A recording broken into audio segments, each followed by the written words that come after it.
Vermintide is the first video game that takes place during the end times, an apocalyptic event in the Warhammer universe. We want you to feel like a hero, but we want you to understand that these are desperate times, and even heroes are going to have a hard time surviving. What you'll quickly learn is that this isn't a time about saving the world, it's one about just seeing if you can survive the next couple of days. We decided to create enemies that you can't really take care of yourself, so you need your friend to be there with you by your side. If you're trying to solo the levels or not cooperating with your friends, you will not survive. Every single design decision that's gone into making Vermintide has been balanced against the cooperative aspect. We want to make sure we're only rewarding cooperative play and punishing any style of play that isn't cooperative. We felt that it was really important that you could drop in and drop out of the game at any time, so you don't feel the pressure while you're jumping into the game. Allowing players to join sessions in progress, or allowing bots to take over for missing players. This means you can play the game alone with bots if you prefer, but we always recommend playing with friends, as that's where the game is really the most fun. It's such a privilege to be working with such a well-developed and rich lore and all of these races and all these characters and weapons, and there's so much to take from. My favorite hero is the Bright Wizard. She's a crazy old lady obsessed with fire magic. Take the Skaven as an example.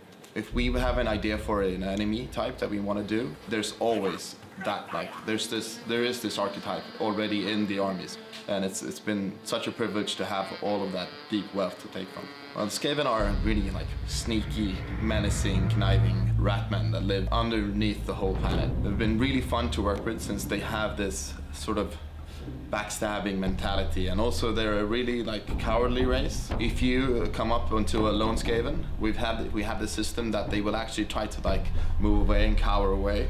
It's really important for us to make sure that we portray them as human beings and not just some monster race. In order to build a co-op game where you would never truly feel safe, we've built systems allowing the Skaven to traverse the levels in ways that even the human players can't do. We looked into the Skaven lore and we found these pack masters that control the rat ogres. So we thought, let's take this guy, switch him around a little bit. He's really sneaky and always running around in the background. Featuring a long grabbing claw. He'll grab onto one of the players and pull them away from his companions. And if you don't save that character in time, he will actually lift him up and hang him. If you are grabbed by a packmaster, you are completely helpless. On the other side of the spectrum, we have the Rattling Gunner. And what is more iconic for the Skaven army than the Rattling Gunner? And what he does, he selects one of the players, starts shooting relentlessly at him. And if that player does not get in cover as soon as he can, he's done for. He doesn't care about if there's a friend or foe in between him and his target. He will just keep shooting. So you can actually use the Rattling Gunner to kill off other Skavens.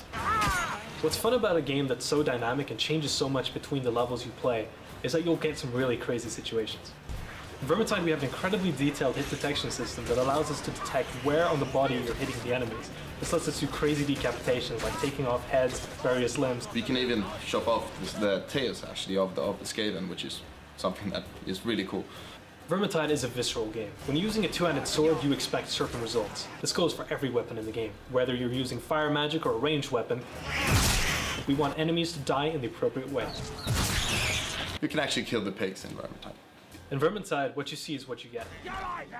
If you hit an enemy with an axe, you'll be chopping it apart, and hitting it with a big hammer will send a ragdoll flying away into the distance. We really want every weapon to feel appropriate, and whatever reaction you're getting out of that weapon should feel just right.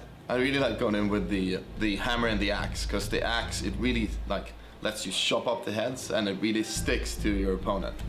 At Fatshark, we've had a long-term connection with Warhammer, and we've always wanted to make a game like this. So even if it sounds cliche, this really is a dream come true. Up there!